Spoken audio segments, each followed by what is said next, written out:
Ba ni da alaƙa da Kwankwasiyya. Wannan shi ne furucin da gwamnan jihar Kano Abba Kabir Yusuf ya yi a safiyar yau. Ku ci gaba da biyo mu a cikin wannan bidiyo domin jin zazzafan labarin da muka zo muku da shi. Masu sauraro Assalamu alaikum, barkanmu da wannan lokaci, barkanmu da sake kasancewa da ku a cikin wannan tasha tamu mai farin jini wato Katabi News TV. Tashar da take kawo muku zafafan labarai. Kada dai ku manta, idan wannan shine farkon shigowar ku danna subscribe sannan ku danna alamar ƙararrawar sanarwa domin sanar da ku da zarar mun ɗora sababbin shirye-shiryenmu. Ku ci gaba da bibiyar mu a wannan bidiyo domin jin labarin da muka zo muku da shi akan hatsaniyar siyasa da take faruwa a jihar Kano. A safiyar yau ne dai gwamnan jihar Kano Abba Kabir Yusuf ya bayyana cewar babu shi babu Kwankwasiyya, kana kuma ba shi da wata alaƙa da Kwankwasiyya. Wannan ya biyo baya ne tun bayan da gwamnan jihar Kano Abba Kabir Yusuf ya sanar da komawarsa jam'iyyar APC. Jim kaɗan bacin bayyana haka, shi kansa jagoran jam'iyyar ta NNPP wato injiniya Dr. Rabi'u Musa Kwankwaso ya bayyana wa manema labarai cewar dukkanin wani wanda ya koma jam'iyyar APC to ta tabbata ba su da wata alaƙa. Sai dai shi Abba Kabir Yusuf ya yi mamakin komawarsa, domin kuwa ya kasance kamar ɗan uwa ne nasa na jiki. Bai taɓa tunanin Abba Kabir Yusuf zai ci amanarsa kamar haka ba. Shi jagoran jam'iyyar ta NNPP wato injiniya Dr. Rabi'u Musa Kwankwaso ya ƙara da cewa komawar Abba jam'iyyar APC tana nuna mai kamar mafarki ne, yayin da yake ta ganin cewar ba gaskiya ba ce, domin kuwa ba zai taɓa tunanin Abba Kabir Yusuf wato gwamnan jihar Kano zai aikata haka ba.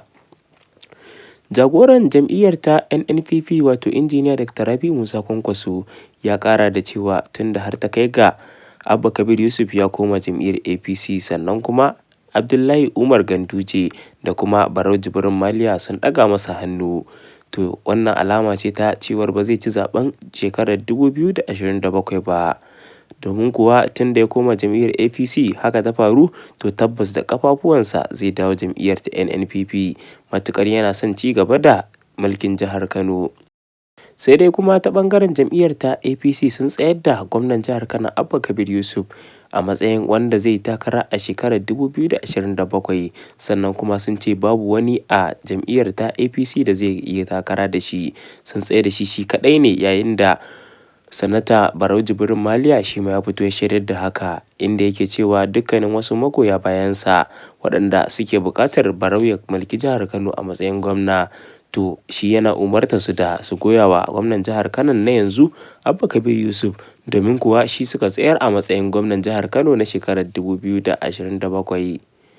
Sai dai shi jagoran jam'iyyar ta NNPP injiniya Dr. Rabi'u Musa Kwankwaso ya ce dukkanin wannan abubuwa da suke faruwa tabbas cin dunduniya ne, yayin da shi ya riga ya san mecece siyasar Najeriya kuma ya san mecece siyasar APC.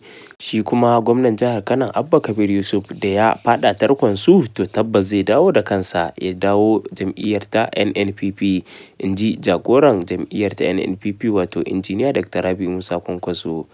Kada dai ku manta, wannan na zuwa muku ne daga tashar ku mai farin jini wato Katabi News TV. Idan wannan shine farkon shigowarka, ka danna mana subscribe sannan ka danna alamar ƙararrawar sanarwa domin sanar da ku da zarar mun ɗora sababbin shirye-shiryenmu.